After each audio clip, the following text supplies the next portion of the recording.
os pastéis, direto do plenário. Estamos de volta com o Direto do Plenário, já com imagens dos ministros dirigindo-se aos respectivos lugares do plenário do Supremo Tribunal Federal. Dentro de instantes, portanto, o início da sessão plenária da tarde desta quinta-feira, com diversos processos em perspectiva de julgamento. E os ministros posicionam-se em seus lugares. Justiça, ao vivo, direto do plenário. Todos podemos nos sentar. Ministro Dias Toffoli, presidente do STF. Essa sessão extraordinária do Supremo Tribunal Federal.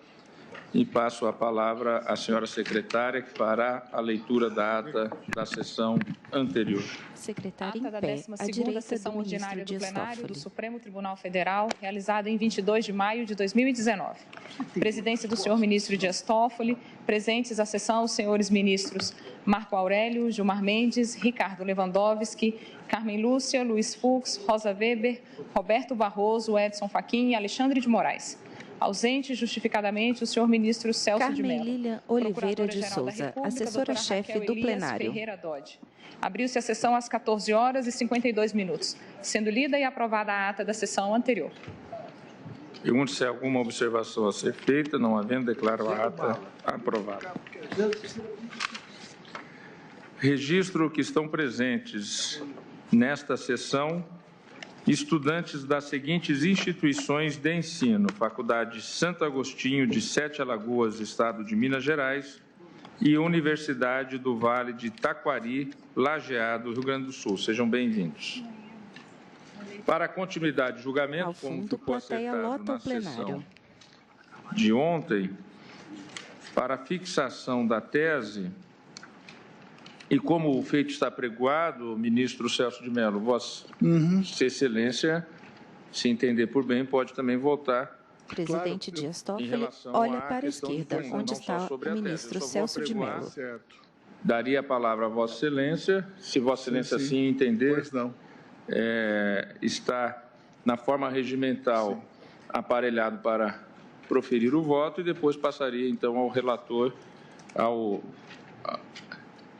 ministro Luiz Edson Fachin, que ficou vencedor na tese, melhor dizendo, para a proposição de tese. Trata-se do tema 793 de repercussão geral, responsabilidade solidária dos entes federados pelo dever de prestar assistência à saúde. São os embargos de declaração no recurso extraordinário 855.178, procedente de Sergipe, de relatoria do ministro Luiz Fux, sendo embargante a União e embargado Maria Augusta da Cruz Santos. Na sessão de ontem, preliminarmente, o tribunal, por unanimidade, conheceu dos embargos de declaração. No mérito, por maioria, rejeitou os embargos nos termos do voto do ministro Edson Fachin, redator para o acórdão. Vencidos os ministros Luiz Fux, relator originário, Alexandre de Moraes, Luiz Roberto Barroso e Dias Toffoli. Na sequência, o tribunal deliberou por fixar a tese da repercussão geral na data de hoje, no início da sessão, e assim estamos a fazê-lo. Como o feito está apregoado, e o ministro Celso de Mello, se assim entender, está preparado, pode proferir o voto em relação à questão de fundo. A propósito dos embargos de declaração, no recurso extraordinário 855.178, de que é relator originário o eminente ministro Luiz Fux. Eu, pedindo... Quem fala é o ministro Celso de Mello, à esquerda. O voto do eminente ministro Luiz Edson Fachin. Em consequência, eu, conhecendo dos embargos de declaração, eu os rejeito precisamente nos termos do voto do ministro Luiz Edson Fachin. Então, eu adito que também votou no sentido Ministro da Dias divergência Toffoli. o ministro Celso de Mello. Agora, então, para a fixação de tese, passo a palavra ao ministro Luiz Edson Fachin, que ficou redator para o acordo. Pois não, senhor presidente, eminentes pares, a proposta que trago a esse colegiado, esperando que ela esteja em linha de coerência com o que se deliberou por maioria, está vertida em apenas 6 linhas e é o do teor da cópia que fiz chegar agora às mãos de Vossa Excelência, e leio. Os entes da federação, em decorrência da competência comum, são solidariamente responsáveis nas demandas prestacionais na área da saúde e, diante dos critérios constitucionais de descentralização e hierarquização, compete à autoridade judicial direcionar o cumprimento conforme as regras de repartição de competências e determinar o ressarcimento a quem suportou o ônus financeiro. É o que eu trago como proposta. Ministro Alexandre de Moraes. Presidente, boa tarde, ministro Fachin. Presidente, eu obviamente fui vencido no mérito, mas aqui na tese eu tenho uma preocupação do conflito dessa tese com a tese exatamente anterior que nós votamos ontem em relação aos medicamentos sem registro na Anvisa, onde constou, quem fala é o ministro Alexandre de Moraes, à direita. Tese, que quem deveria ser demandado nesse caso é a União. Então, nós, aqui até para conciliar, talvez fosse importante excepcionar aquela hipótese. Eu aqui, no momento, estou sem a tese anterior que votamos, mas me recordo bem que ficou, o enunciado ficou definido nos termos dos votos da maioria, que no caso de medicamentos não registrados na Anvisa, e aqui o ministro Luiz Roberto me auxiliando, então, para baixar aqui... Você não usa MEC, não? Não. Só o ministro Barroso coloca um computador ao lado do ministro Alexandre de Moraes. O item 4 da tese ontem fixada foi: as ações que demandem fornecimento de medicamentos sem registro na Anvisa deverão necessariamente ser propostas em face da União. Então, nessa tese nós fixamos a União como sujeito passivo, tanto que foi debatido, o ministro Ricardo Lewandowski levantou embargos a questão, de declaração no RE 855-178, União contra Maria Augusta da Cruz Santos. A ação ser proposta onde não há justiça federal, na justiça estadual, como a Constituição permite, mas sempre em face da União. Nessa forma hoje mais genérica, acabaria anulando os efeitos da tese anterior, me parece, porque diz...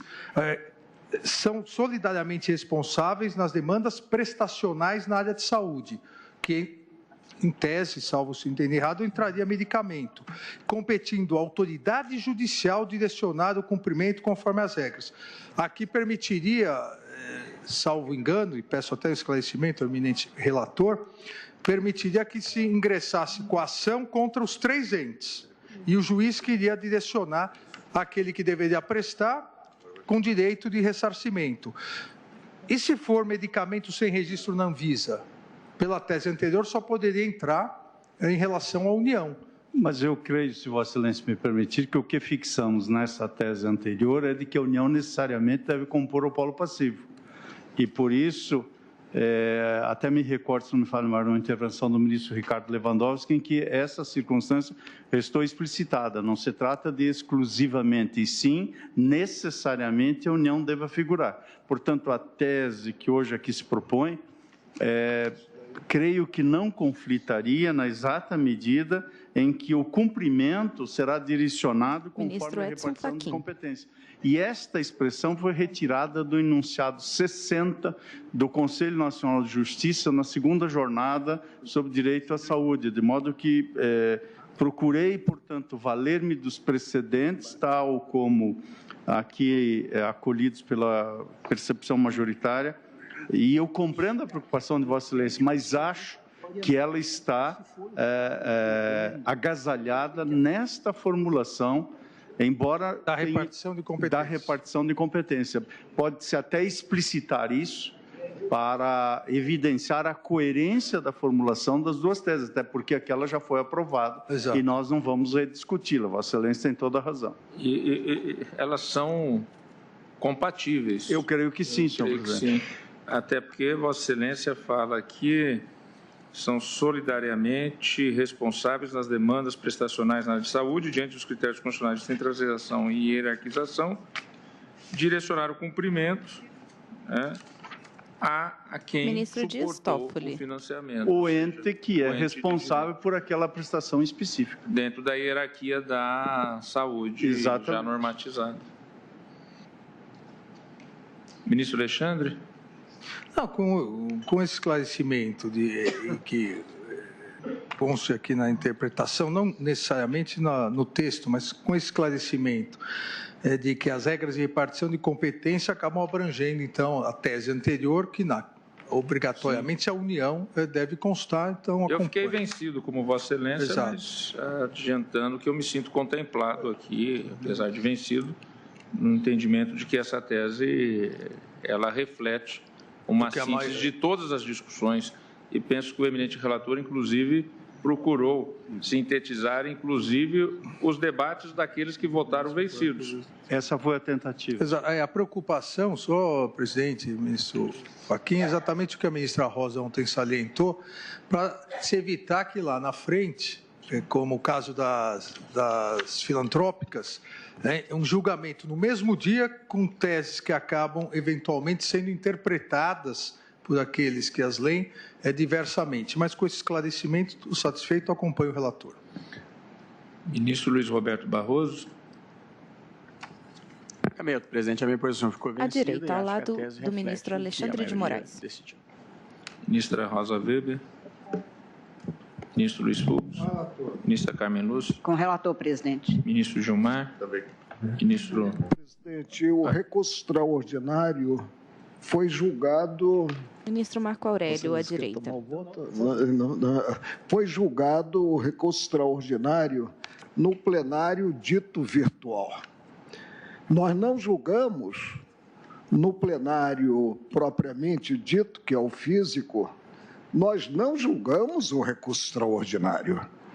E quando da apreciação no plenário virtual, o relator, de certa forma, lançou uma tese. E essa tese está na ementa, confeccionada por Sua Excelência. Essa ementa dispõe o tratamento médico adequado aos necessitados, se insere no rol dos deveres do Estado, porquanto responsabilidade solidária dos entes federados. O polo passivo pode ser composto por qualquer um deles, isoladamente ou conjuntamente. O que julgamos, presidente, na sessão de ontem? Embargos declaratórios.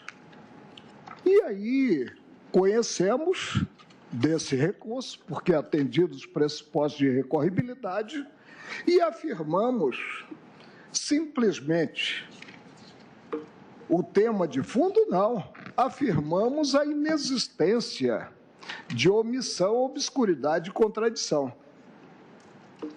Se potencializasse a problemática da tese, e a tese está em moda hoje em dia, eu simplesmente diria que, não havendo qualquer Quem fala é o ministro Marco Aurélio. O pronunciamento judicial, caminha-se para o desprovimento dos declaratórios. Pela primeira vez, estaremos editando uma tese em situação concreta em que julgamos simples embargos declaratórios e julgamos para assentar a improcedência do que é articulado pelo embargante. Por isso, presidente, voto de forma contrária à aprovação de tese. Ministro Marco Aurélio não fixa a tese. Ministro Celso de Mello.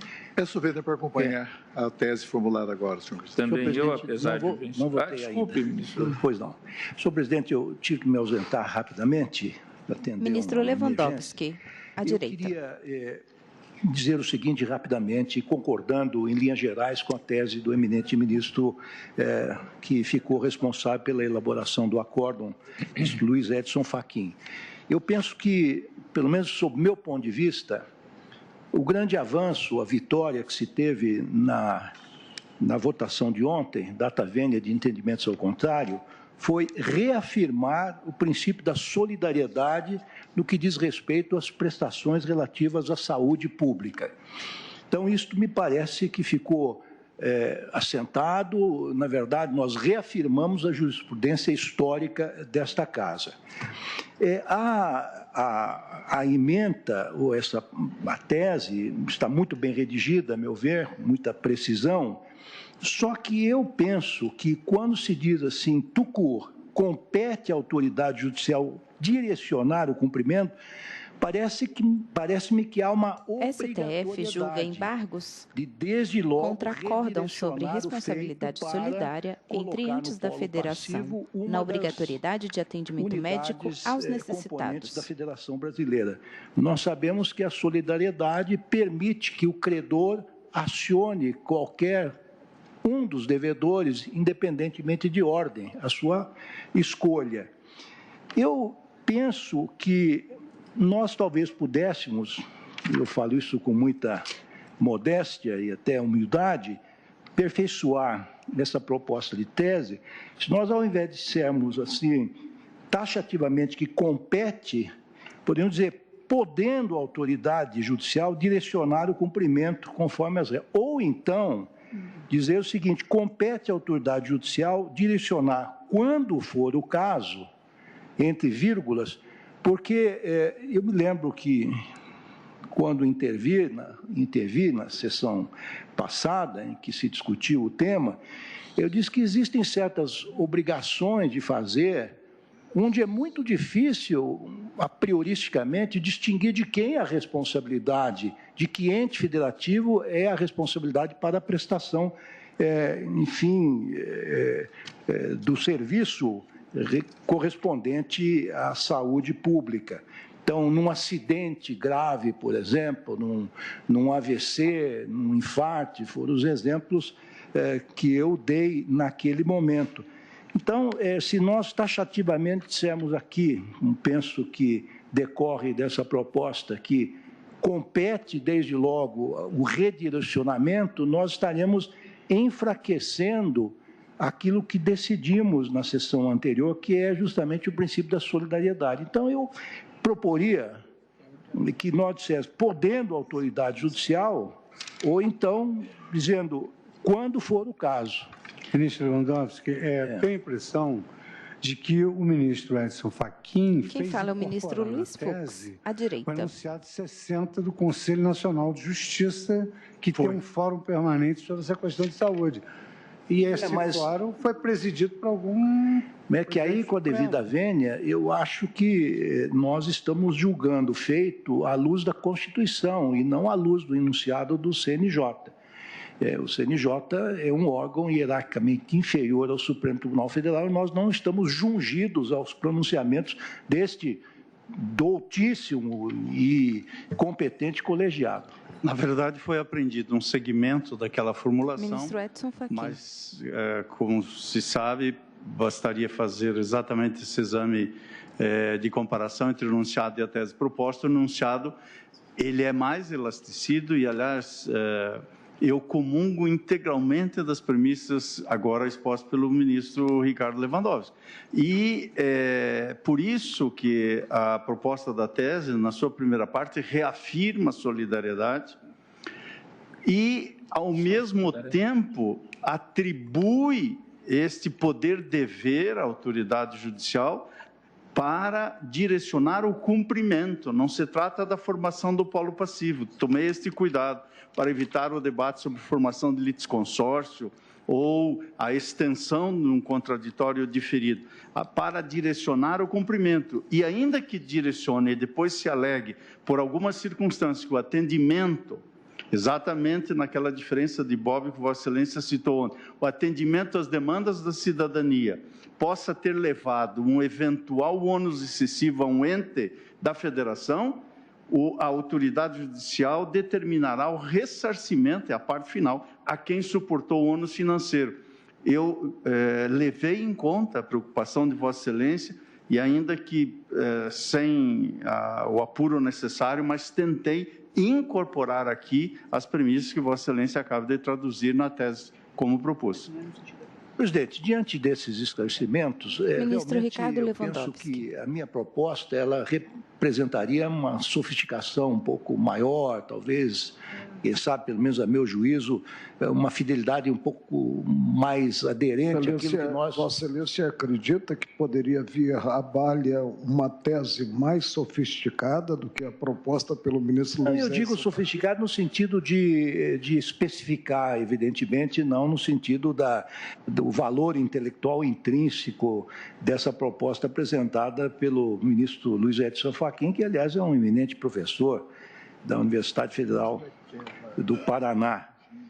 Foi nesse sentido. Eu disse que a minha proposta talvez especificasse um pouco melhor aquilo que foi decidido na sessão passada. Mas, de qualquer maneira, diante dos argumentos de Sua Excelência, o redator para o acórdão, eu não vou insistir e vou acompanhar o texto que foi proposto na íntegra. Também eu acompanho o relator, apesar de vencido na sessão de ontem, mas a tese e cumprimento o eminente relator, porque ela contemplou várias questões colocadas em debate, como, por exemplo, a ideia da compensação, porque numa emergência, numa situação de urgência, ministro Ricardo, que foi a preocupação que Vossa Excelência demonstrou, o juízo demandado pode não ter sido competente, o polo passivo pode não ter sido competente, mas salvou-se a vida, cuidou-se da saúde daquele que, nos termos da nossa Constituição, da qual nós somos guardas, precisava ter a assistência de saúde. E aí, essa tese proposta pelo ministro Luiz Edson Fachin trata exatamente no seu final o ressarcimento, a compensação entre os entes da federação, de acordo com o nível ou com a estrutura normativa de regulamentos de tratamento da saúde entre as competências da União, Estados, Distrito Federal e municípios.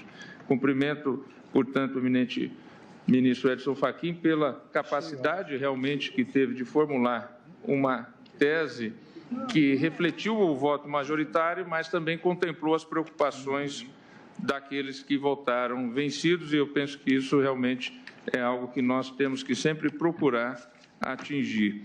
Portanto, eu proclamo que, fixada a seguinte tese, os entes da federação, em decorrência da competência comum, são solidariamente responsáveis nas demandas prestacionais na área da saúde e, diante dos critérios constitucionais de descentralização e hierarquização, compete à autoridade judicial direcionar o cumprimento conforme as regras de repartição de competências e determinar o ressarcimento a quem suportou o ônus financeiros.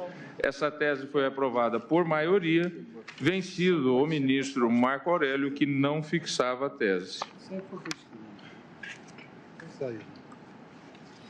Para a continuidade de julgamento, apregou a ação direta de inconstitucionalidade por omissão de número 26, procedente do Distrito Federal, sendo o relator ministro Celso de Mello, requerente Partido Popular Socialista, interessados, Congresso Nacional, presidente do Senado Federal, vários amigos, amici curiae, que integram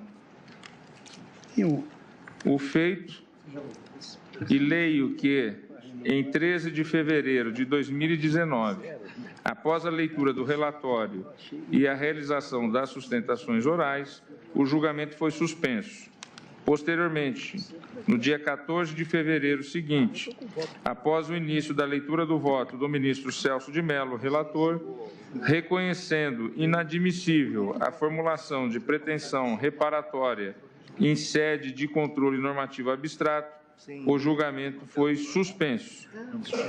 Posteriormente, em 20 de fevereiro de 2019, após o voto do ministro Celso de Mello, relator, que conhecia em parte da ação direta de inconstitucionalidade por omissão, para nessa extensão julgá-la procedente, o julgamento foi suspenso.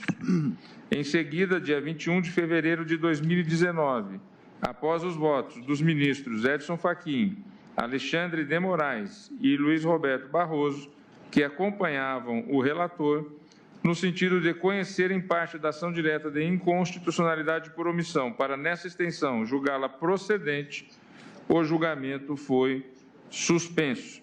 E vejam, Vossas Excelências, que essa corte dedicou 4 sessões inteiras a esse tema no início deste ano, após ter sido a questão pautada.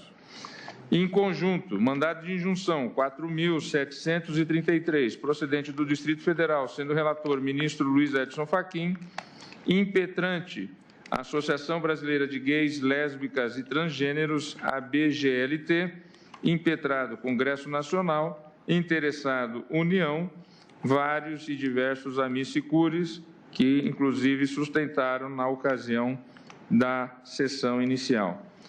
Aqui também temos que no dia 13 de fevereiro de 2019, após a leitura do relatório e a realização das sustentações orais, o julgamento foi suspenso. Em seguida, em 14 de fevereiro, apregoado para julgamento em conjunto com a ADO,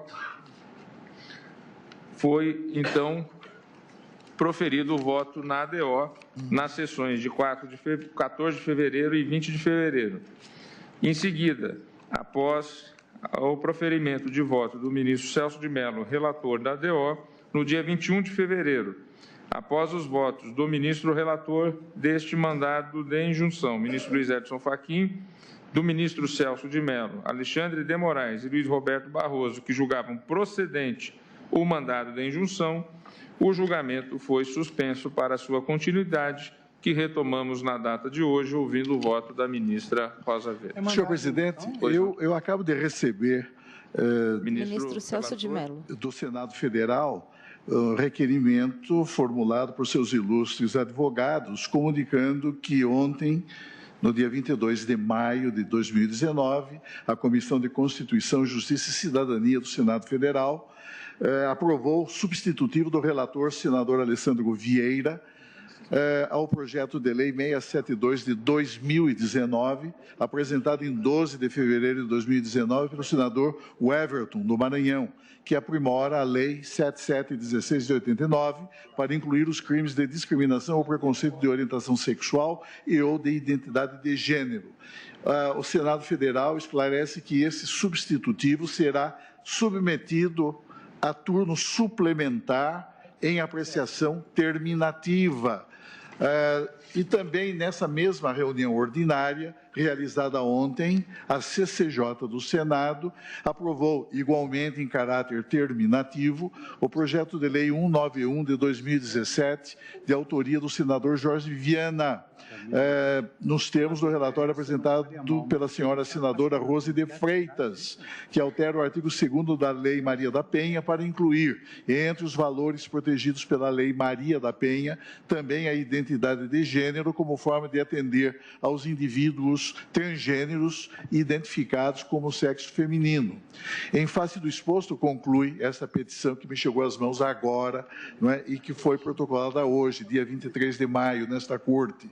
Em face do exposto, em atenção ao dever das partes de colaborar com o Poder Judiciário, o Senado Federal vem à presença de Vossa Excelência informar os aludidos fatos supervenientes que demonstram que a matéria objeto de apreciação dessa Corte está sendo apreciada pelo Senado Federal no exercício de sua competência constitucional típica de aprimorar a legislação penal existente. Nesse sentido, senhor presidente, há essa manifestação da Câmara Alta do Congresso Nacional.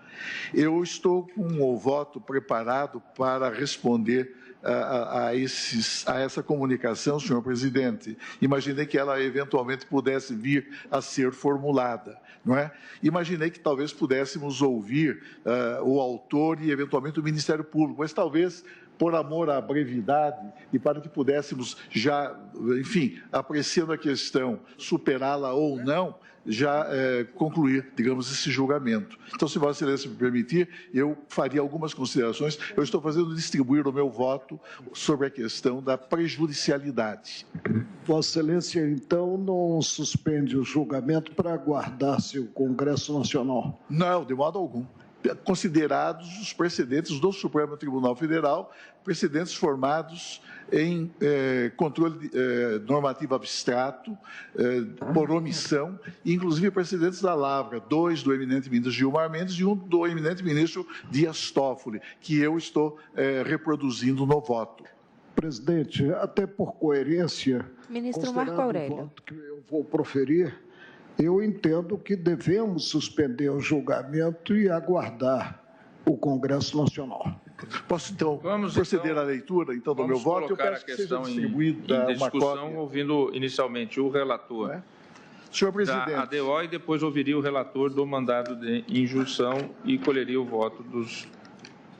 Senhor presidente, ministro Celso de Mello retoma. Entendo que a mera existência de proposição legislativa em tramitação no Congresso Nacional não tem o condão de afastar só por si a configuração na espécie de inércia por parte do Poder Legislativo.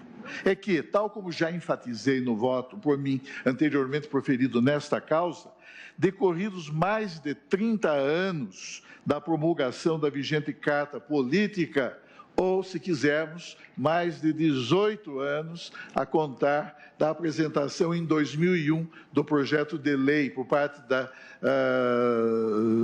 de uma ilustre congressista na Câmara dos Deputados, ainda não se registrou no que concerne à punição dos atos e comportamentos resultantes de discriminação contra pessoas em razão de sua orientação sexual ou em decorrência de sua identidade de gênero, a necessária intervenção concretizadora do Congresso Nacional, que se absteve até o presente momento de editar o diploma legislativo essencial ao desenvolvimento da plena eficácia jurídica dos preceitos constitucionais inscritos nos incisos 41 e 42 do artigo 5º da Carta Política.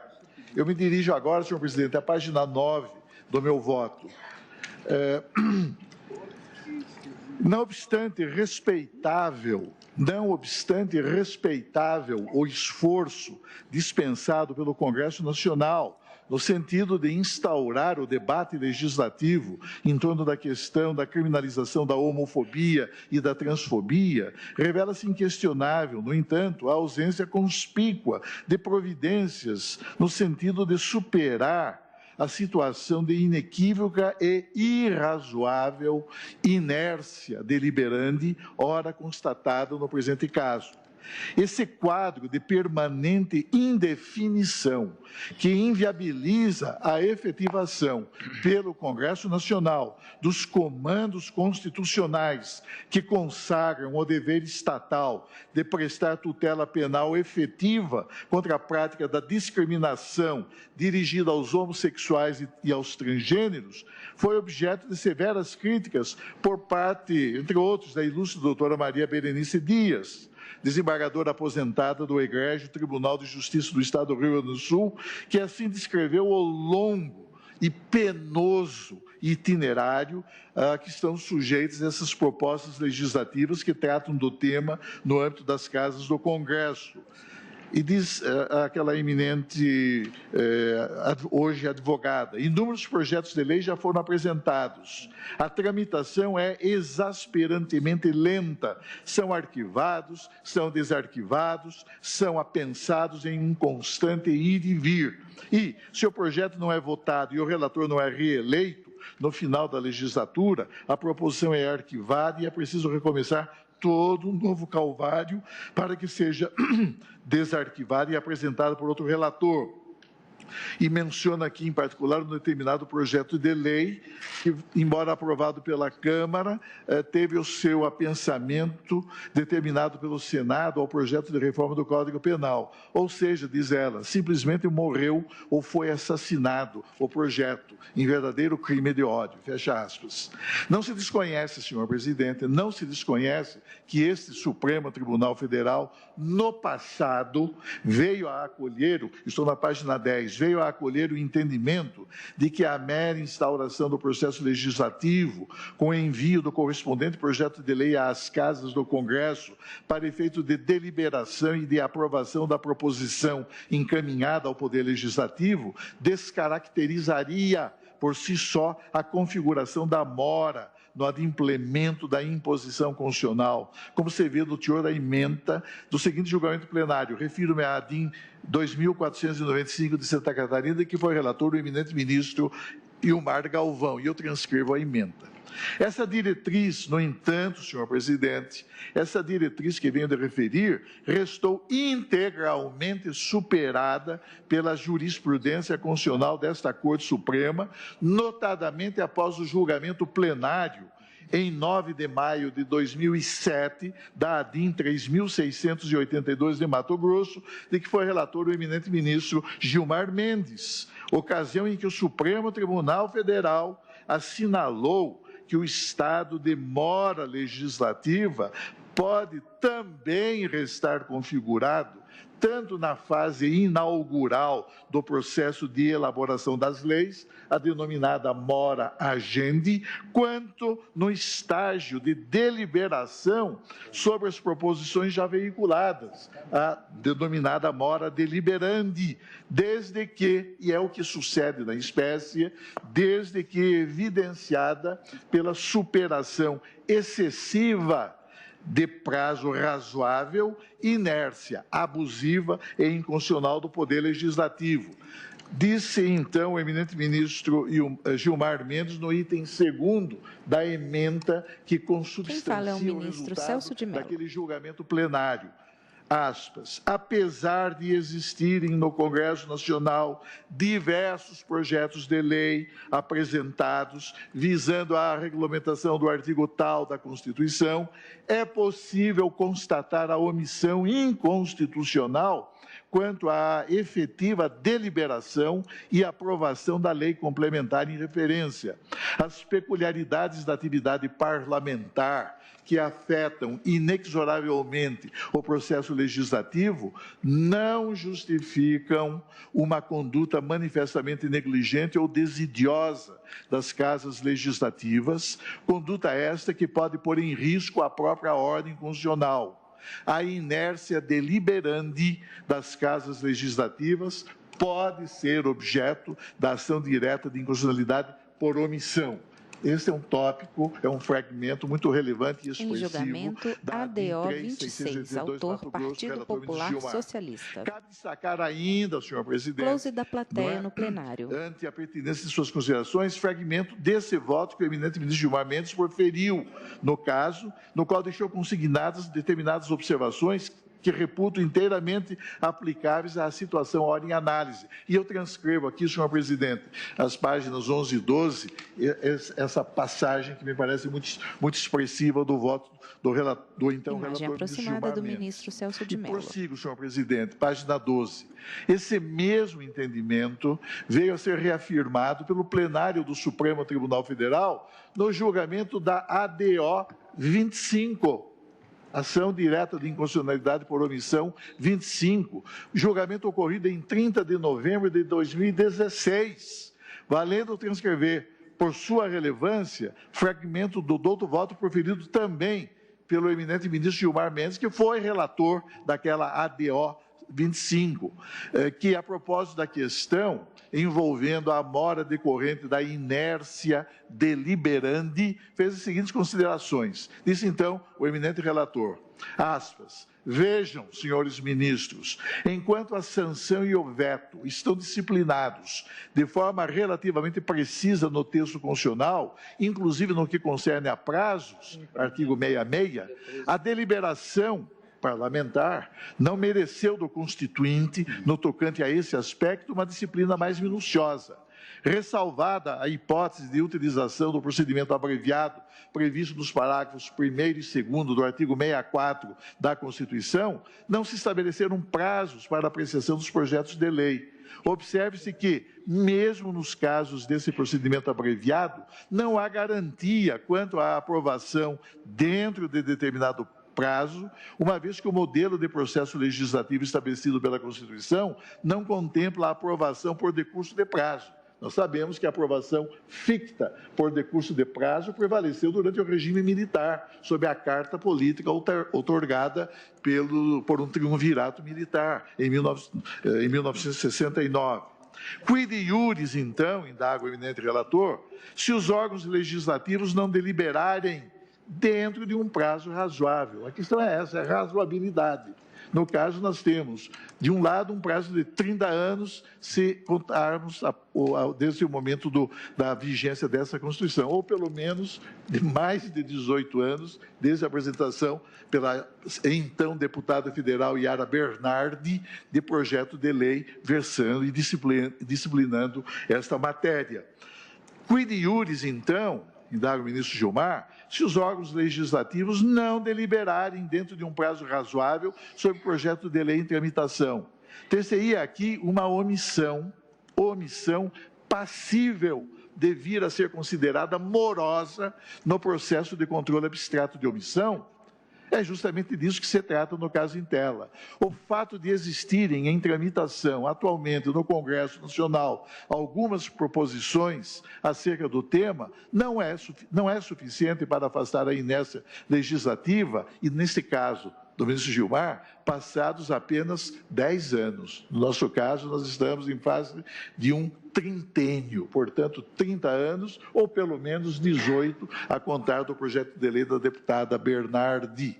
Diz o ministro Gilmar, penso que a resposta deve ser negativa. Vale dizer, o fato de existirem em tramitação no Congresso proposições sobre o tema não é suficiente só por si para afastar a inércia legislativa quando superado de modo irrazoável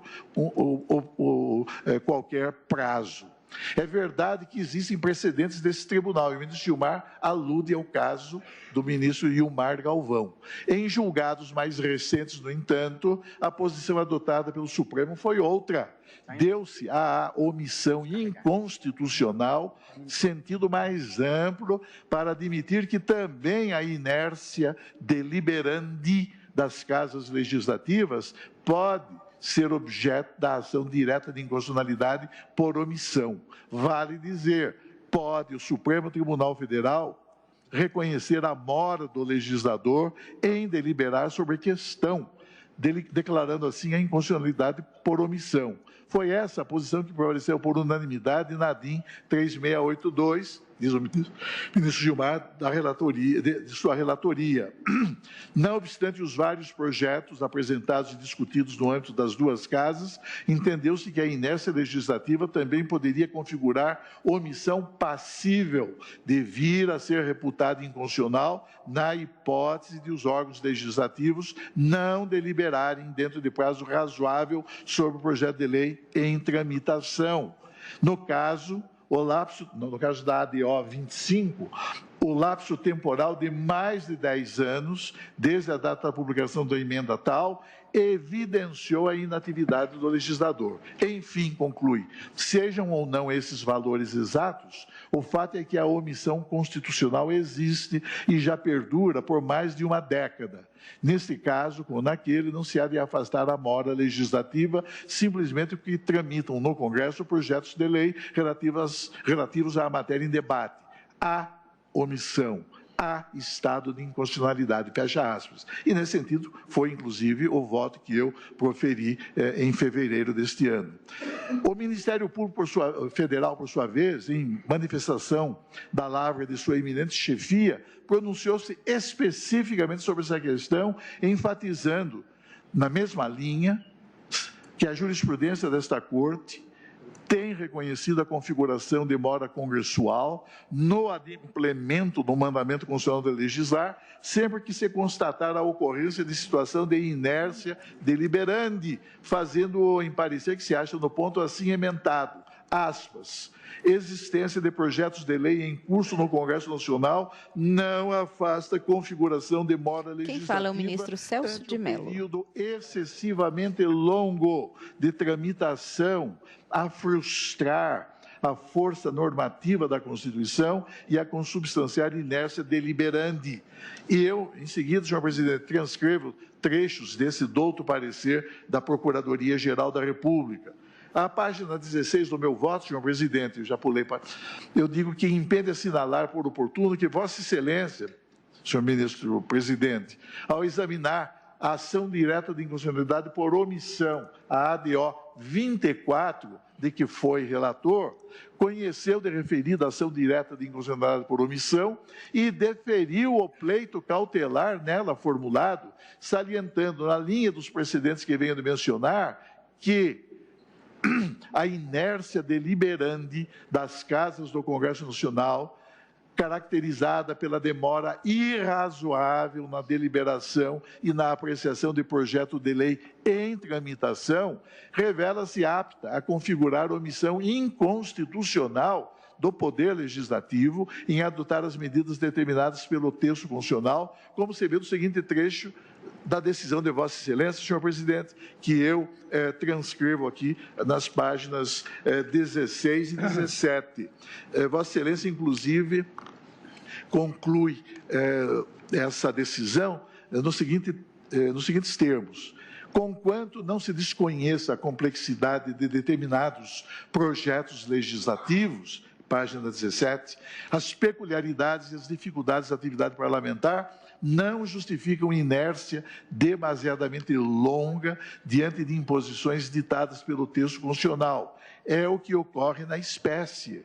Não obstante esteja em tramitação na Câmara dos Deputados o projeto de lei número tal, visando a regulamentação do artigo tal, da lei tal, já decorreu mais de uma década desde a edição de referida emenda, o que configura manifesta omissão inconstitucional quanto à efetiva aprovação de lei sobre o tema. Em conclusão, a omissão legislativa, no presente caso, diz Vossa Excelência, está a inviabilizar o que a Constituição da República determina, a edição de lei em defesa, naquele caso, do usuário de serviços públicos, a não edição da referida disciplina legal dentro do prazo estabelecido constitucionalmente, ou mesmo dentro de um prazo razoável, consubstancia a autêntica violação da ordem constitucional, fecha aspas.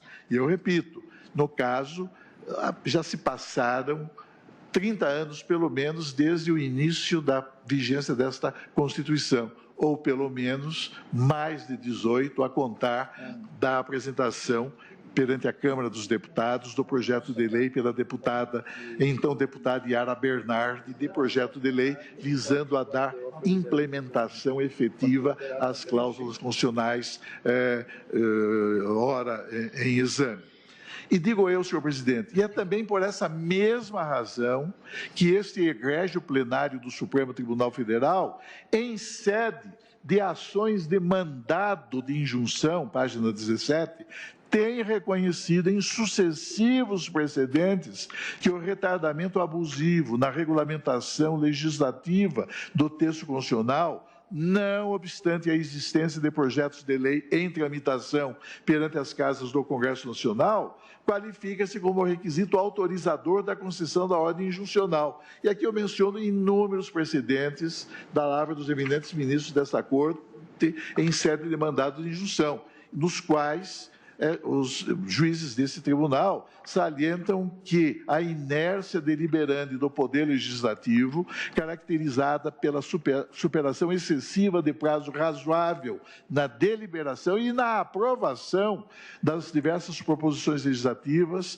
atualmente em tramitação na matéria, culmina por frustrar a efetiva implementação de normas constitucionais impregnadas de eficácia limitada. E aqui eu reproduzo várias dessas emendas. E a página 20, senhor presidente, eu digo que não foi por outro motivo que o eminente ministro Marco Aurélio também reconheceu a ocorrência de mora legislativa consubstanciada em inércia deliberante na regulamentação do artigo 40, parágrafo 4 da Constituição Federal, menciona os MEIs de que Sua Excelência dos quais Sua Excelência é relator, cabendo destacar ainda que em recentíssimo julgamento plenário, ocorrido em 11 de dezembro de 2018, quem fala é o ministro Celso de Mello. A propósito do tema, no exame do MEI 6.200, de sua relatoria, que, aspas, a existência de projeto de lei complementar visando a regulamentação do artigo 40, parágrafo 4 da Constituição Federal, não descaracteriza a omissão legislativa.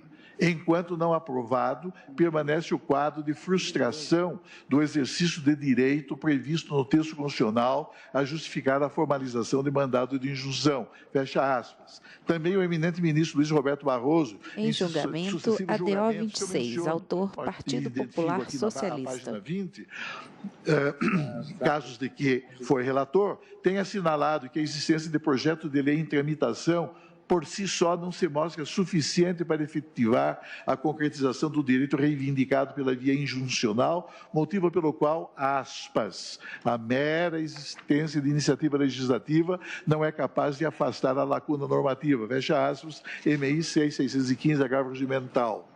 O fato, senhor presidente, é que a constatação objetiva de que se registra, neste caso, hipótese de mora inconstitucional, apta a instaurar situação de injusta omissão, geradora de manifesta lesividade à posição jurídica das pessoas tuteladas pela cláusula constitucional inadimplida, incisos 41 e 42 do artigo 5º, justifica plenamente a intervenção do Poder Judiciário, notadamente a intervenção do Supremo Tribunal Federal. Não tem sentido que a inércia dos órgãos estatais, evidenciadora de comportamento manifestamente inconstitucional, possa ser tolerada.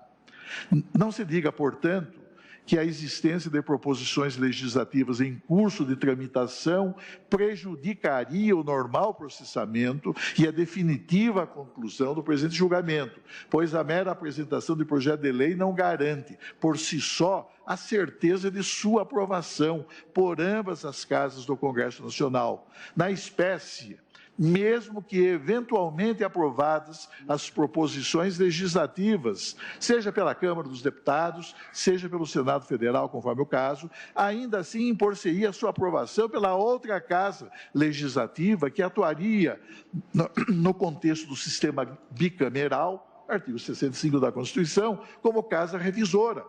Se oferecidas pela Câmara Revisora emendas ao projeto de lei, este deverá retornar à Casa Iniciadora para reexame das emendas apresentadas. É o que diz o parágrafo único do artigo 65 da Constituição. Uma vez aprovada a proposição legislativa por ambas as casas do Congresso, será ela, então, submetida ao poder de sanção e ou de veto do Presidente da República, artigo 66 e parágrafos da Constituição, tudo a evidenciar o longo itinerário procedimental a ser percorrido por qualquer projeto de lei, notadamente sobre os projetos de lei a que aludi em passagem anterior. E mais, mesmo aprovadas as proposições legislativas, nada garante que o senhor Presidente da República irá sancionar tais proposições para convertê-las em lei e, em assim agindo, conferir execução às cláusulas constitucionais em questão. Isso significa, portanto, senhor presidente, presente esse contexto, que continua a subsistir, no caso, hora em julgamento, a situação de mora legislativa caracterizada pelo estado de inércia deliberandi, que traduz objeto plenamente suscetível de controle jurisdicional das omissões legislativas na linha dos precedentes firmados por esta Corte, a que anteriormente me referi. E a página 22, senhor presidente, já me encaminhando para a conclusão deste voto, como ninguém desconhece, digo eu, o processo de positivação do direito subordina-se a esquemas rigidamente previstos e disciplinados na Constituição. Em consequência, a observância das normas constitucionais condiciona a própria validade formal dos atos normativos editados pelo Poder Legislativo, inclusive no que concerne ao processo e às diversas fases de sua elaboração. E menciono aqui diversos autores nesse sentido. Na realidade, como todos sabemos, o processo de formação das leis, segundo o magistério de eminentes doutrinadores, compõe-se de 3 fases rituais distintas. Primeira fase é a fase introdutória, com a apresentação da proposição legislativa. Segunda fase é a fase constitutiva, que se desenvolve, primeiro, na instância parlamentar, com manifestação das comissões temáticas, o eventual oferecimento de emendas que representam incidentes do processo de formação das leis, discussão e votação, e após, na esfera do Poder Executivo, com sanção ou veto. E, finalmente, a fase complementar, promulgação e publicação da lei. Vê-se, portanto, senhor presidente, desse esquema procedimental que é complexo, o iter formativo das leis, cujo processo de elaboração, por isso mesmo, pode estender-se, e esse caso é exemplar, por longo período de tramitação em ambas as casas que integram o Congresso Nacional, uma vez que o procedimento legislativo rege-se em nosso sistema constitucional, como já assinalado, pelo modelo que consagra a prática do bicameralismo, artigo 65, seu parágrafo único. Sendo assim, e eu aqui, senhor presidente, na página 23, faço referência a alguns outros projetos além desses, eu vou cuidar desses daqui mencionados na petição de hoje do Senado Federal. Mas eu menciono alguns outros projetos que foram apresentados, e eu diria foram apresentados na 25ª hora. Mas, de qualquer maneira, menciono esses projetos, a página 23. E digo, senhor presidente, a considerar ainda o projeto de lei 672 de 2019, apresentado pelo senador Everton Rocha e que, na data de ontem, 22 de maio de 2019, foi aprovado em caráter terminativo, como autoriza o artigo 58, parágrafo 2º, inciso 1º da Constituição, nos termos de emenda substitutiva de autoria do ilustre senador Alessandro Vieira, pela Comissão de Constituição, Justiça e Cidadania da Câmara Alta. Cabe advertir, no entanto, senhor presidente, e isso também se aplica ao outro projeto de lei, também ontem aprovado em caráter terminativo pela CCJ do Senado, de autoria do senador Jorge Viana, com relatório com parecer favorável da senadora Rose de Freitas. Cabe advertir, no entanto, senhor presidente, que apesar dessas deliberações em caráter terminativo, as proposições legislativas em questão deverão observar o que dispõem os parágrafos 2º, 3º, 4º e 5º do artigo 91 do Regimento Interno do Senado Federal. E eu, a página 24, senhor presidente, transcrevo, que são extremamente importantes. O que diz o artigo 91 do Regimento Interno do Senado? Aspas. As comissões, no âmbito de suas atribuições... Quem fala é o ministro Celso de Mello. Dispensada a competência do plenário, nos termos do artigo 58, parágrafo 2º, inciso 1º da Constituição, discutir e votar, inciso 1º, é o caso, projetos de lei ordinária de autoria de senador, ressalvado o projeto de código. Parágrafo 2º. Encerrada a apreciação terminativa que se refere a este artigo, a decisão da comissão, no caso da CCJ, será comunicada ao presidente do Senado Federal para a ciência do plenário e publicação no Diário do Senado Federal. Parágrafo 3º. No prazo de 5 dias úteis, prazo esse que é contado a partir da publicação da comunicação referida no parágrafo 2º, no avulso eletrônico da ordem do dia da sessão seguinte, poderá ser interposto recurso para apreciação dessa mesma matéria pelo plenário do Senado. Parágrafo 4º. O recurso assinado por 1/10, essa é uma exigência constitucional, o recurso assinado por 1/10 dos membros do Senado será dirigido ao presidente da Casa. Parágrafo 5º. Esgotado o previsto no parágrafo 3º, que é o prazo de 5 dias úteis, sem interposição de recurso, o projeto Ministros será, conforme à esquerda e plateia ao fundo.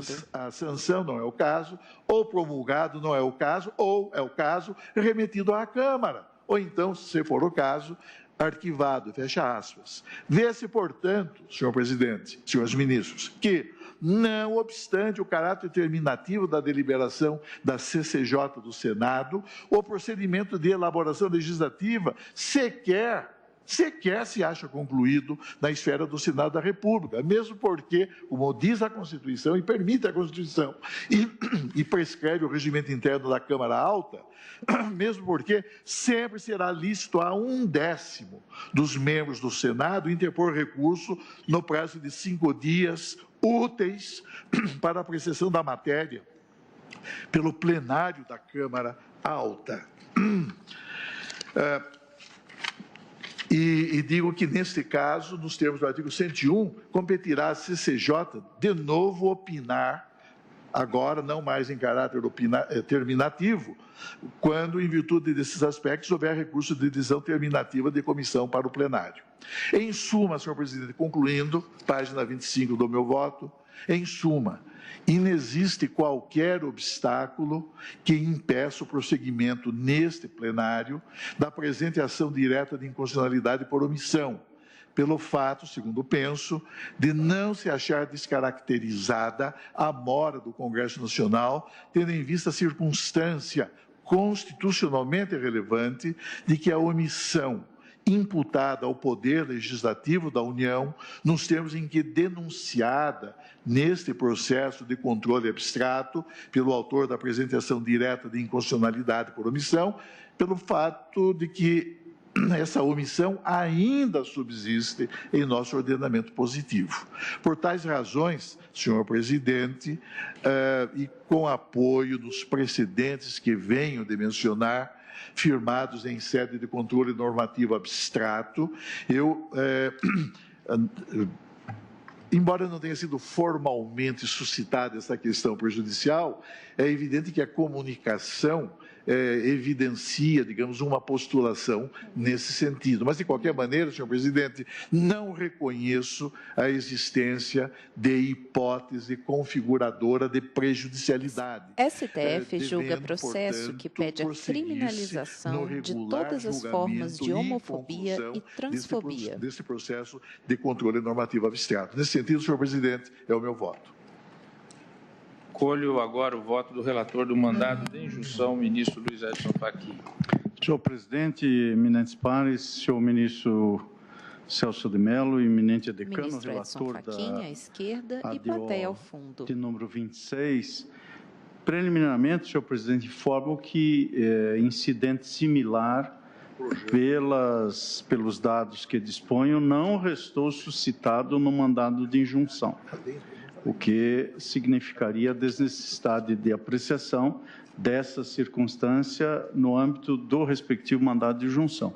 Mas, ainda que eventualmente tivesse sido suscitado, nos termos já apreciados pelo eminente ministro Celso de Mello, na ação da qual Sua Excelência é o relator, os termos que Sua Excelência traz à colação e os sólidos argumentos que utilizou para concluir pelo prosseguimento da apreciação da ADO, também me levariam a concluir pelo prosseguimento do julgamento do respectivo mandado de injunção. De modo que deixo de apreciar formalmente a matéria, nada obstante em obter dictum adiante a percepção que tenho, e como Vossa Excelência pode perceber, se assim me permitir, eu estou acompanhando o eminente ministro Celso de Mello pelo prosseguimento do julgamento.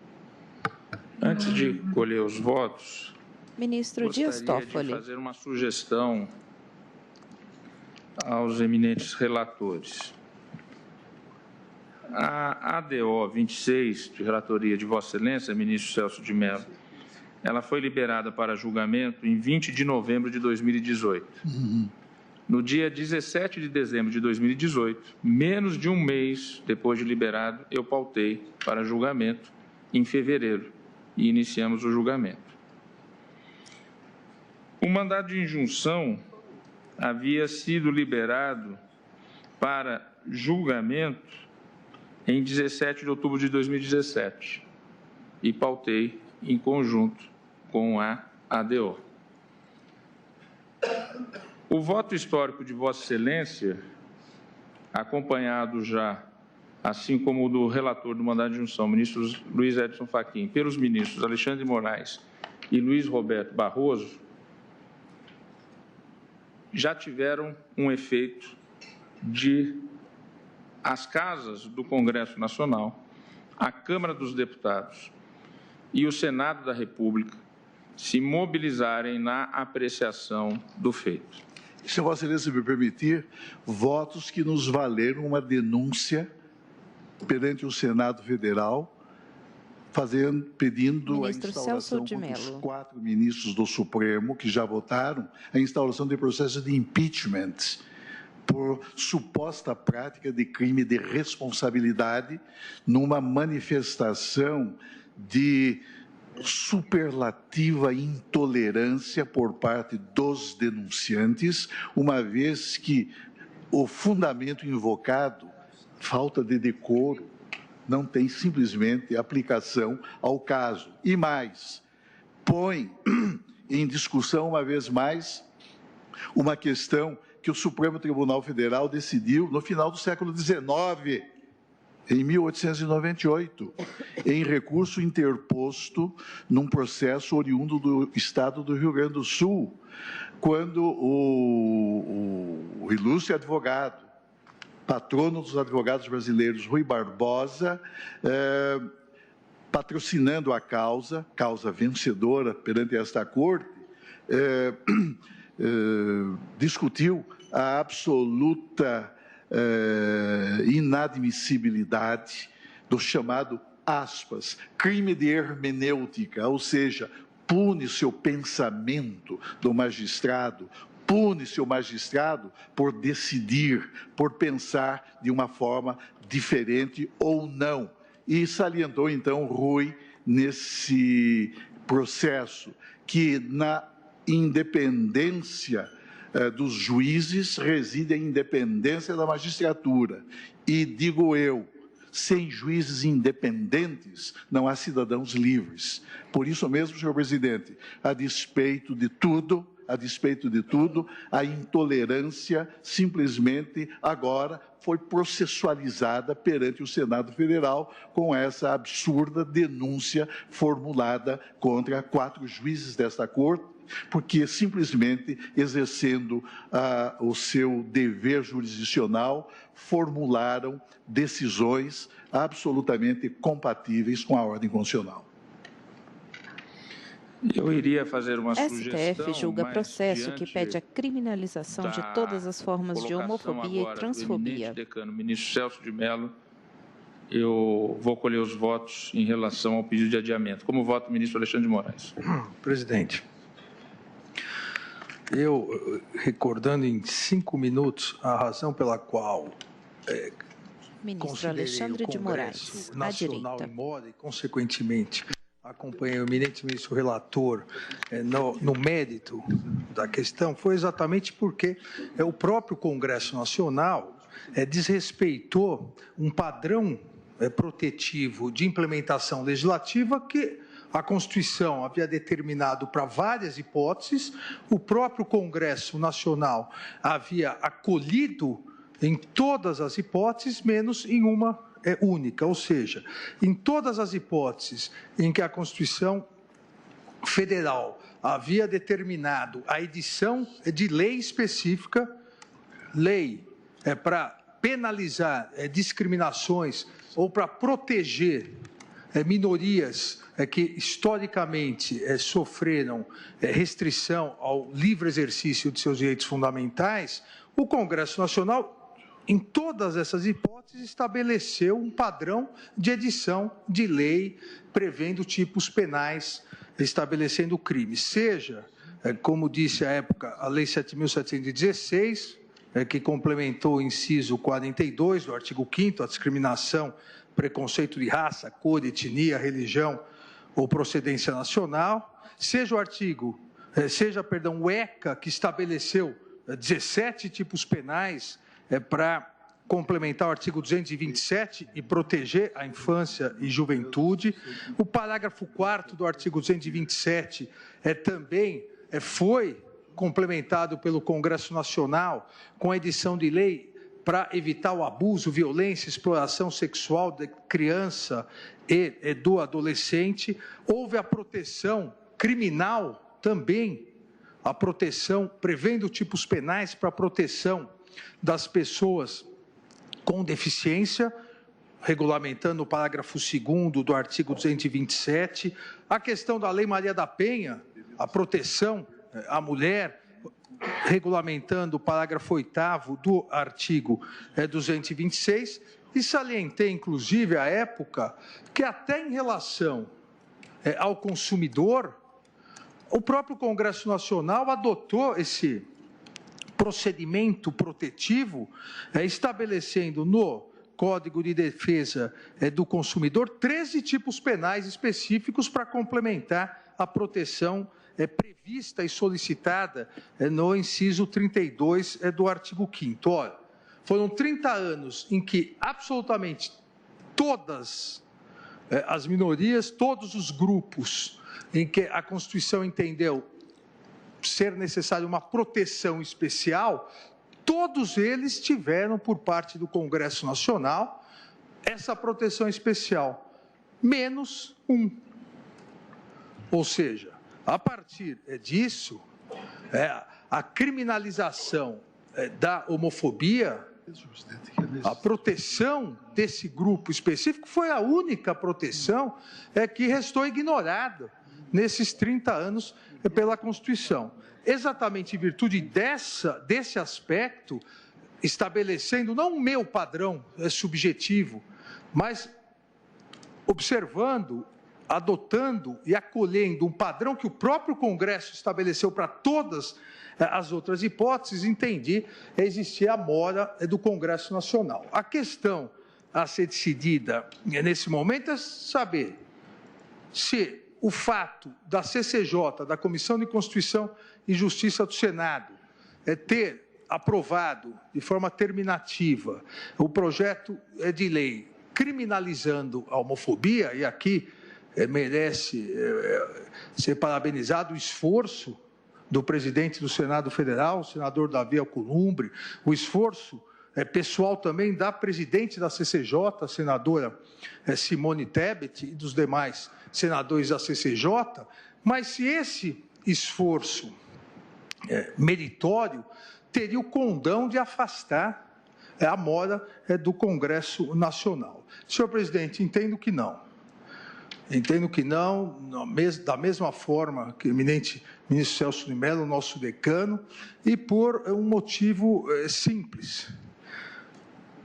Nós tivemos já, lá em 2001, para pegar um único caso, em 2001, quem fala é o ministro Alexandre de Moraes. Do projeto de lei 5.003, em 7 de agosto de 2001, de autoria da deputada, então deputada Yara Bernardi, a apresentação para criminalização da homofobia. Esse projeto foi aprovado julga processo que pede a criminalização de todas as formas de homofobia e transfobia. Ao ser enviado no Senado Federal, o projeto de lei da Câmara, PLC 122, em 2006.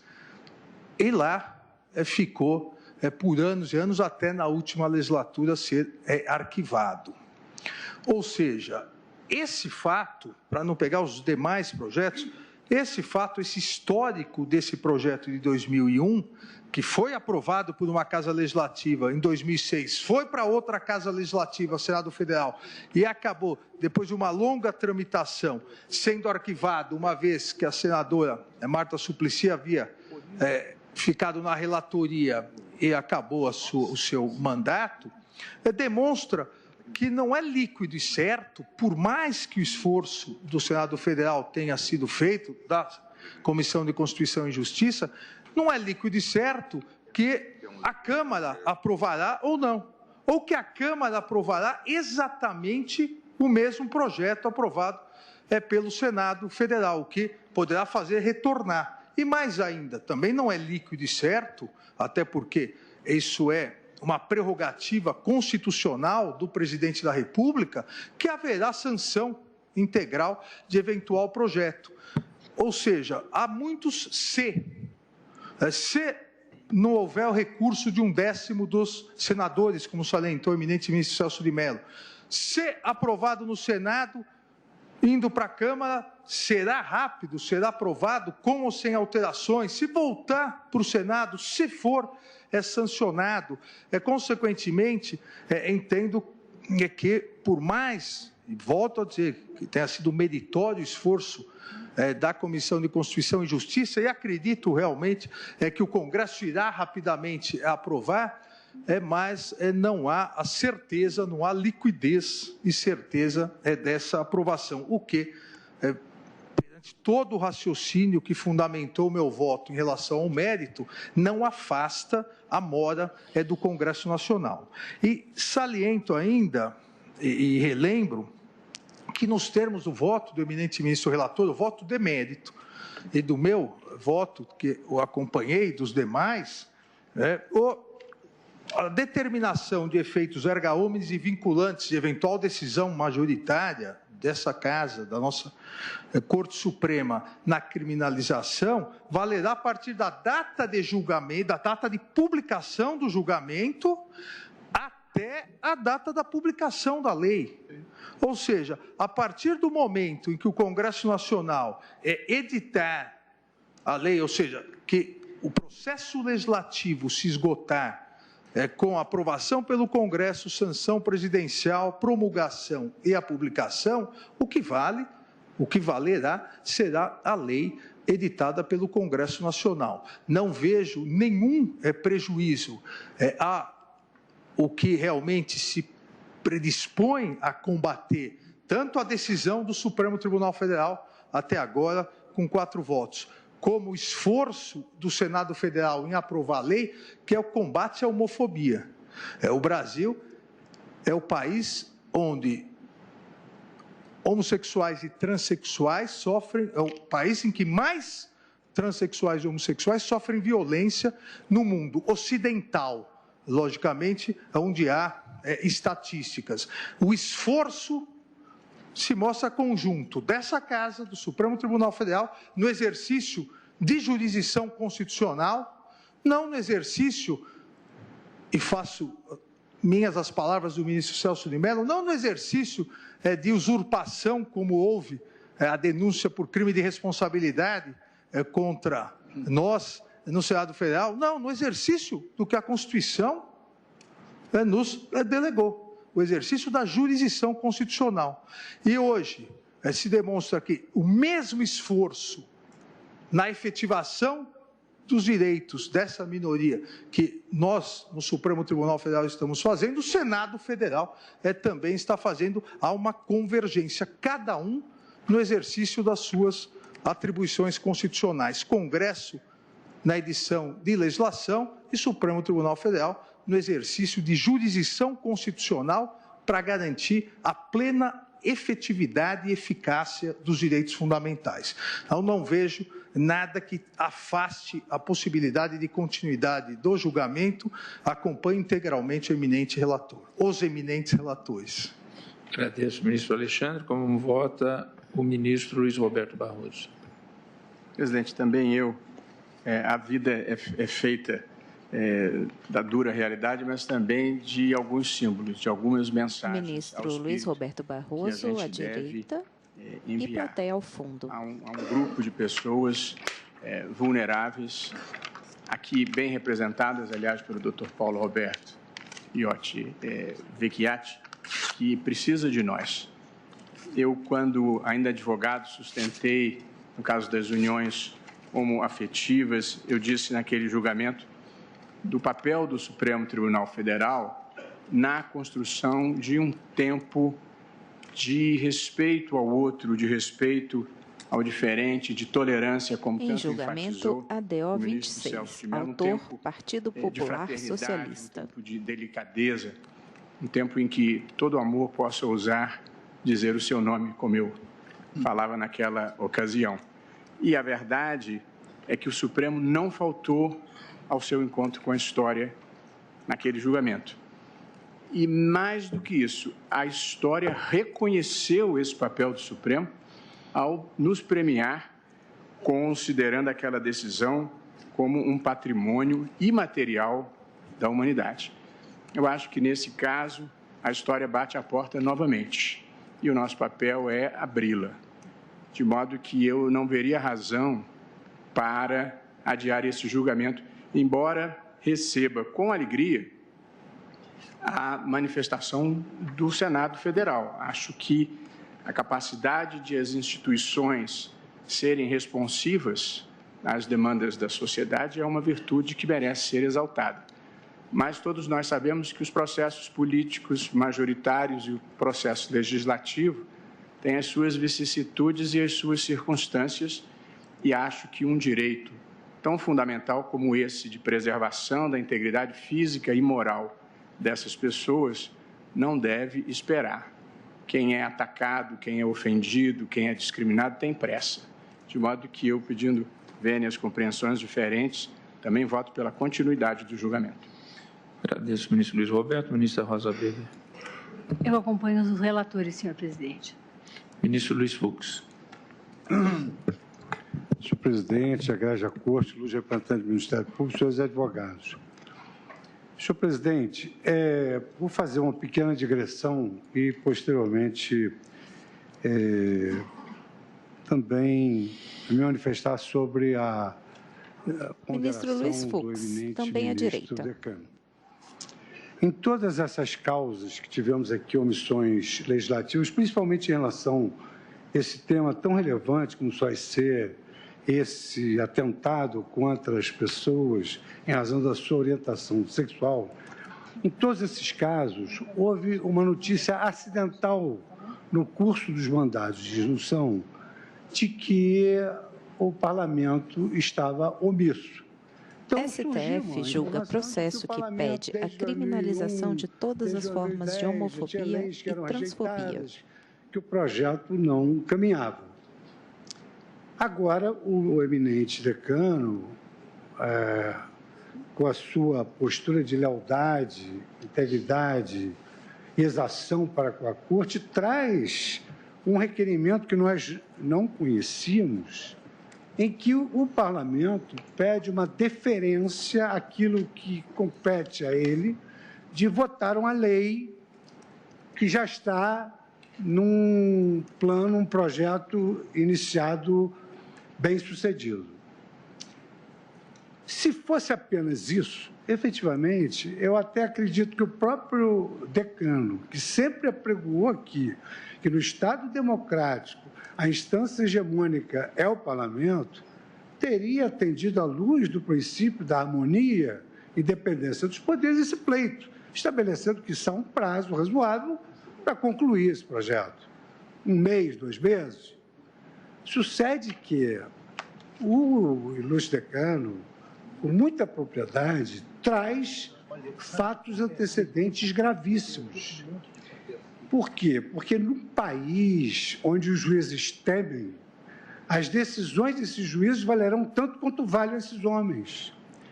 E, efetivamente, o que antecedeu a esse requerimento cordial, harmônico, urbano, obediente à harmonia dos poderes, foi algo inusitado. Foi um pedido de impeachment por crime de hermenêutica. É claro que esse pedido é juridicamente impossível. Esse é um pedido que não tem o menor fundamento constitucional ou infraconstitucional. Mas, de toda maneira, é um ato atentatório à dignidade da jurisdição. De sorte que, se por esse motivo a Corte tiver que sofrer algum tipo de retaliação, que soframos todos nós. Porque o que se exige do juiz e do magistrado, principalmente da Suprema Corte, não é só um conhecimento enciclopédico, mas, acima de tudo, uma independência olímpica. E é por essa razão que, se esse requerimento, da forma como foi formulado, não tivesse sido antecedido dessas manifestações para onde esse projeto de lei vai voltar, porque ele não vai ficar no Senado, ele vai para a Câmara dos Deputados. Se não tivesse sido antecedido desse episódio, eu confesso que eu ponderaria, com todo o respeito ao eminente decano, que nós deveríamos, digamos assim, ponderar um critério de deferência política. Mas o quadro não é esse. O quadro não é esse. Eu não sei nem... Por isso que eu disse, me desculpe, ministro Luiz Fux, que eu ia fazer uma sugestão, mas diante daquilo que relembrou o eminente ministro decano do acontecido, eu retirei a sugestão que eu faria que seria exatamente uma ponderação pelo adiamento. Presidente, não podemos deixar de suspender. Falou o ministro Dias Toffoli e agora Marco Aurélio. O integrante do tribunal está sendo fustigado no foro competente, que é o Senado da República. Nós estamos aqui não decidindo sobre isso, ministro Marco Aurélio. Nós estamos decidindo sobre o pedido de adiamento ou não, que tem uma outra característica. Foi feito só em uma das ações e as ações estão sendo julgadas em conjunto. Em verdade, presidente, nem houve pedido, houve uma comunicação. O ministro Gilmar Mendes. Tanto que quando eu apregoei o processo, eu agora passei a palavra Dias Toffoli. à ministra Rosa Weber, porque eu não tinha conhecimento. Eu recebi agora, pouco antes do início do julgamento, já aqui em plenário, esta comunicação. Tanto que a conclusão desta manifestação é a seguinte, aspas, em face do exposto, em atenção ao dever das partes de colaborar com o Poder Judiciário, o Senado Federal vem à presença de Vossa Excelência informar os aludidos fatos supervenientes. São esses aqui, foram a que o Senado se referiu. Tanto que eu, na parte dispositiva do meu voto, digo o seguinte, por tais razões, senhor presidente, entendo que não se registra, no caso, situação configuradora de prejudicialidade, devendo esta causa ter regular prosseguimento e conclusão. Apenas isso. Então, senhor presidente, STF julga processo que pede a criminalização de todas as formas de homofobia e transfobia. Quem fala agora é o ministro Luiz Fux. De um fato que pode ser notório, mas confesso a vocês que eu devia estar fora, eu não tive conhecimento de que houve um pedido de impedimento por força dessa manifestação de independência jurídica. Então, eu entendo que realmente, dentro daquilo que eu já tinha exposto, não se trata absolutamente de retaliação. Trata-se, na verdade, de postura judicial. Ou o judiciário é independente ou o judiciário é subserviente. Eu acredito na independência do judiciário e acresço aqui a admiração pelas palavras que aduziu o eminente ministro Decano, que com a estreiteza da sua boa-fé trouxe um requerimento que nós não conhecíamos.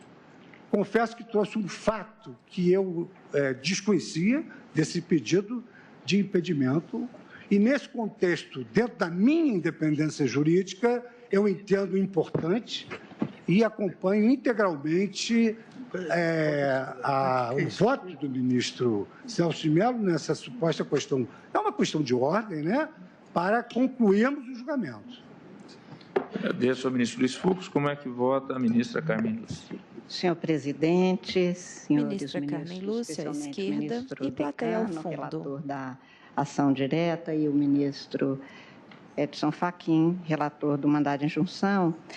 Presidente, a Constituição brasileira, no artigo 103, estabelece expressamente que compete ao Supremo Tribunal Federal, principalmente, a guarda da Constituição e, portanto, foi no fluxo do exercício desta obrigação constitucional que nos é imposta que veio a julgamento esta ação direta, como veio o mandado de injunção.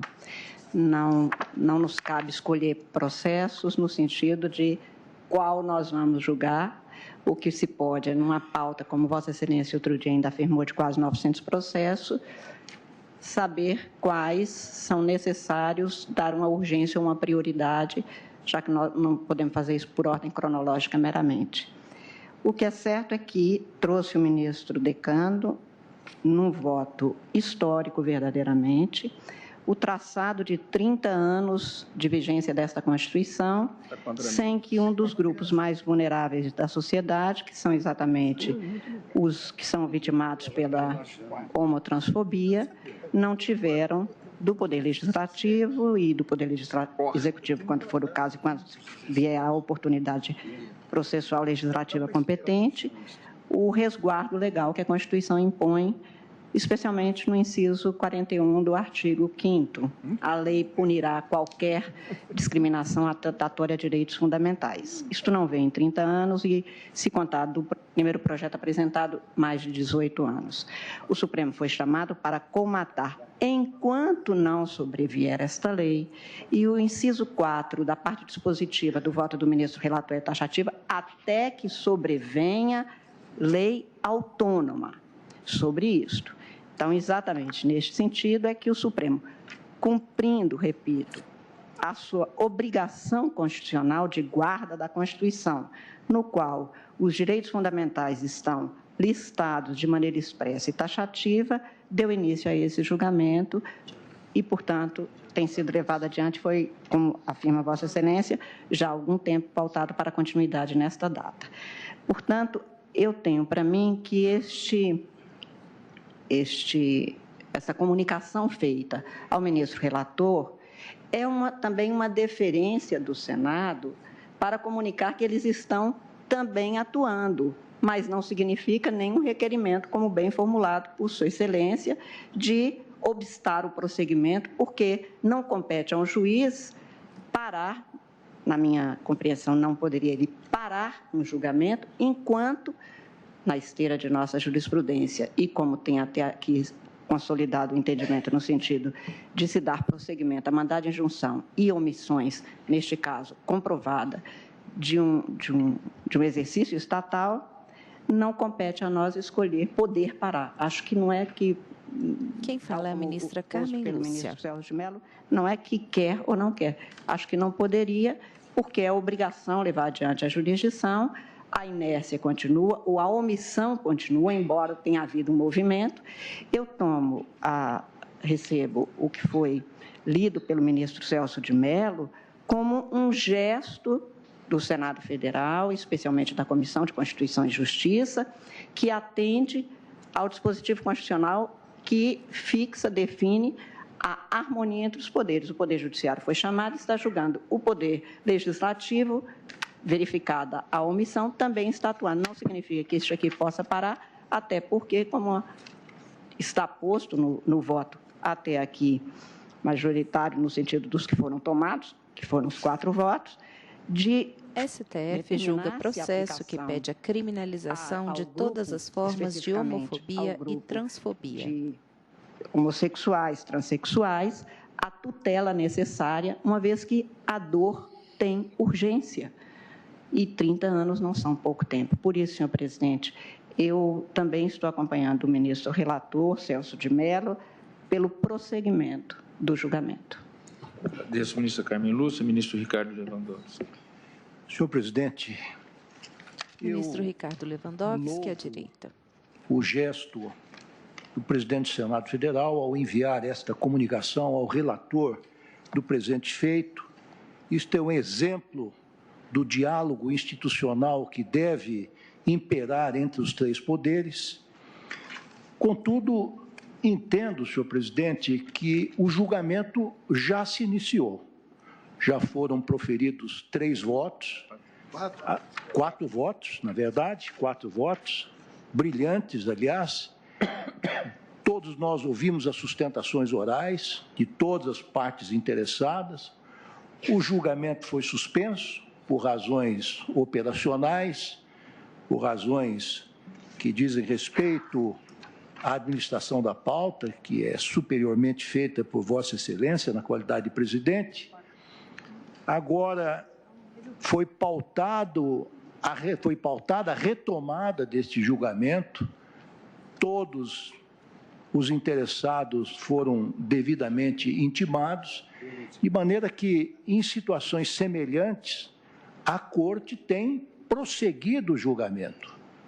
Não há, e nem poderia haver, nenhum fato externo impeditivo de que a Corte cumpra o seu dever constitucional.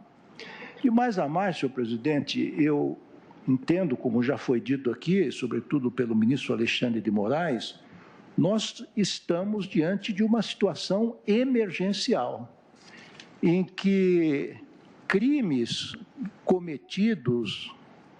e agressões cometidas contra estes grupos vulneráveis, objetos dessas ações que estamos apreciando, segundo os números, são superiores àqueles registrados em outros países. Portanto, esta é uma decisão que não pode mais ser protelada.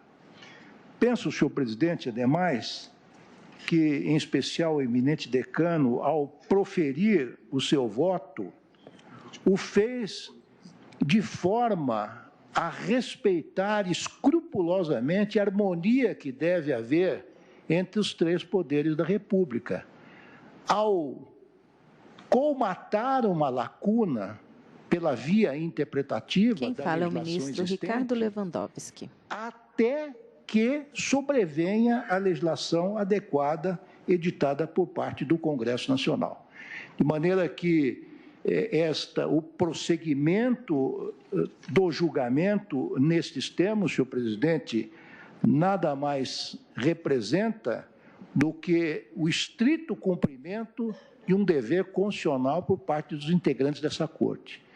E, de outro lado, senhor presidente, se prevalecer esta posição do eminente decano e aqueles que o acompanharam, não haverá em nenhum momento qualquer arranhão ao respeito que deve existir por parte desta Suprema Corte às duas casas legislativas, a Câmara dos Deputados e o Senado Federal. Portanto, senhor presidente, acompanho a proposta do eminente decano no sentido do prosseguimento deste julgamento. Agradeço, ministro Ricardo Lewandowski. Ministro Gilmar Mendes. Também eu, presidente, cumprimentando o eminente decano e também Vossa Excelência pela compreensão de que é preciso que se estabeleça um diálogo institucional. O ministro decano, como eu disse, recebeu, na verdade, uma comunicação. Sequer é um requerimento de adiamento. Quem fala é o ministro Gilmar Mendes, à esquerda. Mas isso mostra a deferência do Senado para com o Supremo Tribunal Federal, uma vez que temos uma relação institucional, né, que também foi cantada, inclusive, na eloquência de Rui. Mas acho extremamente importante que se sinalize que STF julga processo que pede a criminalização de todas as formas de homofobia e transfobia.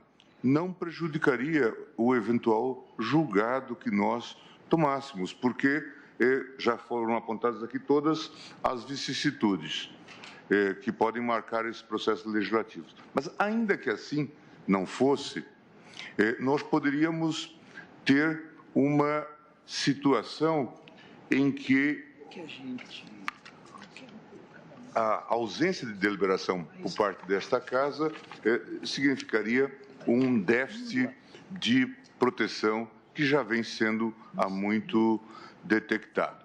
Nós poderíamos ter aqui dificuldades de compreensão, talvez, no campo da divisão dos poderes, mas é inequívoco, ao meu ver, que, como deixou bem claro o decano no seu voto e depois os votos que o seguiram, que a decisão do tribunal com força normativa comatativa terá sua ultratividade cessada no momento em que promulgada a lei.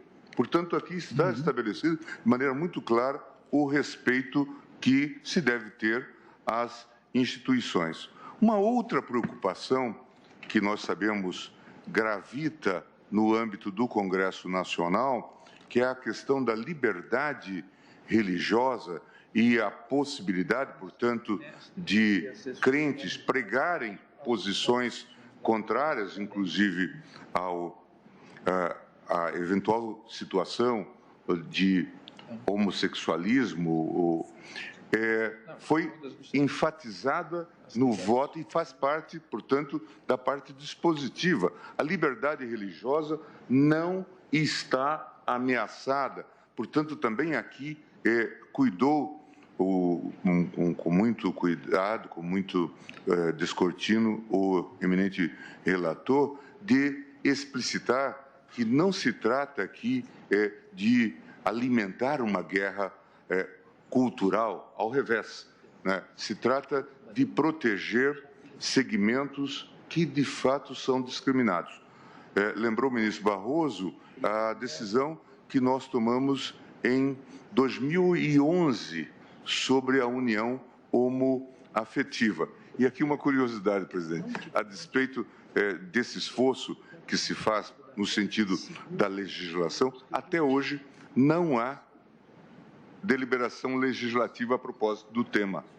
Por quê? Porque como o tema é difícil, alguém até já observou na literatura acadêmica, ministra Carmen, que às vezes o Supremo acaba desonerando o Congresso ao deliberar de forma construtiva, porque tira, digamos, a responsabilidade pela deliberação do tema difícil. Quer dizer, já havia legislação estadual, já havia decisões administrativas várias naquele momento. O tribunal fez aquela compreensão da união estável, fazendo a extensão à união homoafetiva. Não obstante, até hoje nós não temos uma deliberação sobre o assunto. Talvez no futuro, inclusive a partir do diálogo que Vossa Excelência logrou, inclusive, estabelecer com as presidências das casas legislativas e talvez com maior organicidade no próprio Congresso Nacional, nós cheguemos a um ambiente de fazer aquilo que os alemães praticamente fazem, que é um apelo ao legislador. É uma mera notificação que, em geral, deflagra um processo legislativo. Mas ainda estamos bastante distantes desse processo. Tanto é que é bom relembrar também que, inicialmente, a Corte foi refratária à ideia de adotar um modelo, vamos chamar assim, construtivista. Inicialmente, a Corte se limitava a fazer uma notificação, uma cientificação, mas ela não resultou em decisões positivas. E, por isso, a Corte, então, passou a fazer essas construções a partir daquele caso da anistia, é o primeiro caso. Portanto, a mim me parece que aqui não há conflito, pelo contrário, acho que há complementação. E Vossa Excelência tem representado muito bem o Tribunal e chamado a atenção, inclusive, para a necessidade de que nós observemos os limites dos poderes. Isto é fundamental, inclusive, porque os poderes devem ser independentes e harmônicos. É preciso que haja, portanto, o exercício respeitoso das funções. Mas aqui não se pode esquecer que, de fato, a Constituição conferiu ao Supremo Tribunal Federal esta dimensão de fazer uma verificação, uma aferição da omissão legislativa, considerando que ela pode ser lesiva de direitos. Quem fala é o ministro Gilmar Mendes. Com essas pequenas considerações, eu acompanho a proposta do eminente relator, ministro Celso de Mello, nosso decano, que, como já foi dito, proferiu um brilhante, mais do que um brilhante voto, na verdade, um estudo sobre esta questão num momento azado e também Vossa Excelência não sugeriu de nenhuma forma interromper o julgamento. Vossa Excelência simplesmente atendeu ao reclamo que Sua Excelência fazia, ou a comunicação que Sua Excelência fazia diante da comunicação feita pelo Senado. Agradeço, ministro Gilmar. Ministro Marco Aurélio. Presidente, constato ministro que Marco Aurélio, à os direita. Estão muito acirrados. Não faltam processos a serem apreciados pelo plenário. Aguardam designação de data cerca de 1.000 processos. Data para julgamento. O tribunal caminha já com 4 votos nesse sentido, para assentar o ato omissivo do Congresso Nacional. Mais do que isso, para, mediante pronunciamento judicante, criar tipo penal. Creio que o pano de fundo é um pano de fundo muito sensível. O momento, presidente, é de deferência para com os demais poderes. Não me refiro apenas ao legislativo, de deferência também para com o poder executivo. Disse Vossa Excelência que ante a profundidade, falaria eu, diante das tintas fortes também, do voto do ministro Decano, movimentou-se o Congresso Nacional, dando curso a projetos. Indaga-se: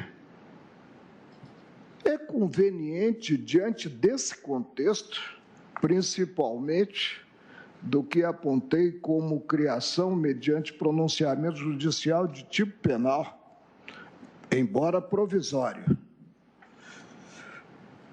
não é conveniente aguardar-se os trabalhos a serem desenvolvidos no Congresso Nacional? Para mim é, presidente. Por isso, embora a maioria seja cachapante, né, no sentido de não suspender-se a apreciação dos dois processos, caminham no sentido de votar pela suspensão desses processos. Agradeço ao ministro Marco Aurélio. E eu gostaria de registrar, mais uma vez, que o mandado de injunção foi liberado para julgamento em 17 de outubro de 2017.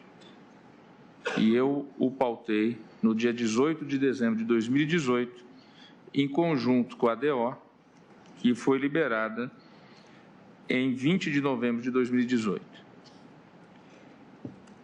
Coloquei em pauta para fevereiro. Quem fala é o ministro Dias Toffoli. Esta é a 5ª sessão que a Corte se ocupa deste tema. A 5ª sessão. Teremos nesse primeiro semestre 40 sessões ao todo.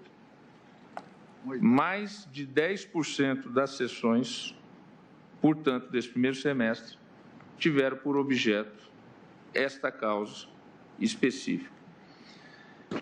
Este presidente indicou à Unesco o acórdão da homofobia para concorrer ao Prêmio de Patrimônio da Humanidade documental. Como a primeira corte constitucional em todo o mundo a reconhecer a união civil homoafetiva. Como presidente da corte, eu vou pedir vênia, a maioria formada, para acompanhar a divergência. Eu penso que os brilhantes votos proferidos conduziram a sociedade a uma reflexão, porque tudo indica que já houve uma diminuição nas agressões e nas violências. E, além disso, o Congresso Nacional está se movimentando e deliberando sobre o caso. Por isso, eu voto vencido, porque a minha sugestão seria adiar o prosseguimento. Proclamo, então, que, por maioria, a Corte decidiu pelo prosseguimento do julgamento, vencidos o ministro Marco Aurélio e o ministro Dias Toffoli. Diante do horário, eu suspendo a sessão pelo prazo regimental.